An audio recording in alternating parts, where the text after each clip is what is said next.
people fail, most of the managers, after getting promoted within 18 months of time, most of them, like 50 to 70% of them, fail.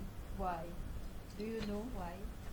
And that is why I always deal with performance optimization at leadership level.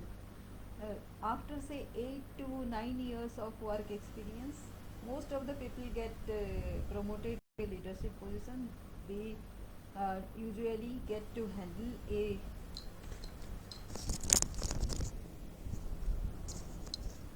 sorry sorry about that.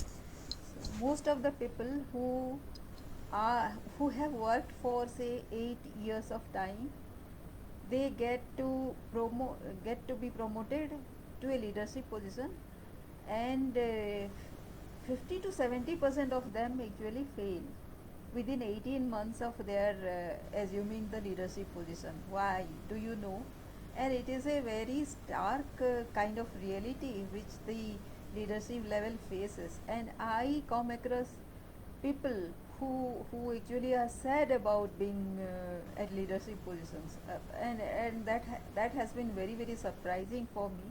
You know, after 8 to 9 years of workplace experience, one does get to a mid-level management level, and that means that he has to handle a team above him, and there will be a number of teams below him, like say hierarchically he will handle teams below and above, which means he will have many junior colleagues and few senior colleagues, which means he has to deal with a lot of ambiguity.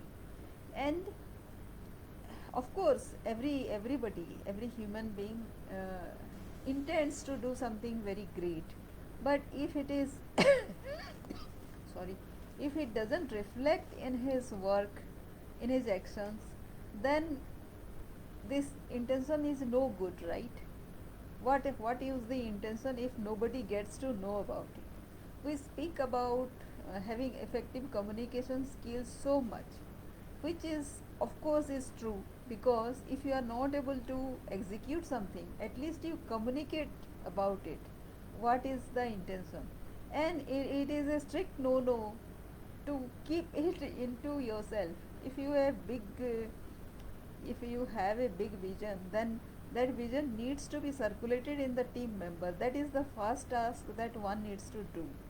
And if after that, actually what happens, many people communicate that, and because they don't have that conviction, they don't have that commitment level, maybe their action doesn't reflect in action. So that means the team is not seeing any congruity between his intention and action. So the team actually loses respect about the team leader, and the problem starts from there, and it is a huge frustration, right? So Pablo Picasso said once that action is the foundational key to success. Everybody knows, right? Everybody knows that action is better than knowledge. All your intention, all your knowledge, all the information is useless, and it is not having them at all if you don't execute them, or don't experiment, or don't do anything about it. So what is use is that? So the and leadership position is a very difficult position. Why?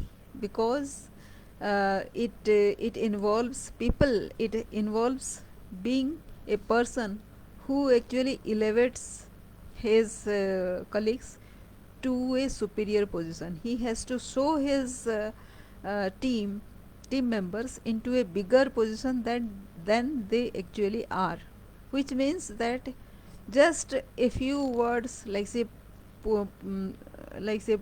projecting them their capability into a bigger circle, about adding say 10% extra into actually what they have done, that motivates them like nothing, right?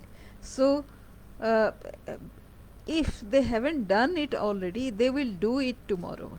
And if you have added 10% extra to their credibility, they will perform 20% or more than that in actuality. Do you know that? So that is a little trick that the leadership has to have. And within inside, leading a team with integrity is a very difficult thing, and it is beyond expectation, and it is very very rare, which is very sad. But it gets reflected, the team gets to know if a person is not leading with integrity. And despite your intention, if it is kind of corrupted with an intention, with a selfishness, then it gets reflected. If your good intention is not getting reflected, then your lack of integrity gets reflected. It is like that. One cannot do anything about it. Yeah, so one can argue that if the good intention is not getting reflected, how come the integrity or selfishness is getting reflected? Because it is very easy. You one can actually act to be a good person, well meaning person, but one cannot fool anybody about his being selfish, because it gives away, right? So every human being, a team team member, actually is watching, observing the leader at all the moment, right? And all the time. And so he actually, the team members actually find out about the incongruity in the intention and the action. So that is why it is the action that, so even if you have selfishness, so how to overcome selfishness? If you have an inherent tendency to be selfish, then there is a way out also. Keep upgrading yourself with a lot of knowledge upgrade, right? So that is the easiest thing. You need to keep ahead of your team in case you want to be the best amongst the team members. Then it will actually inspire the other team members to follow path, and they will also try to upgrade themselves. So that is one way of doing it, and that is the best way of doing it, rather.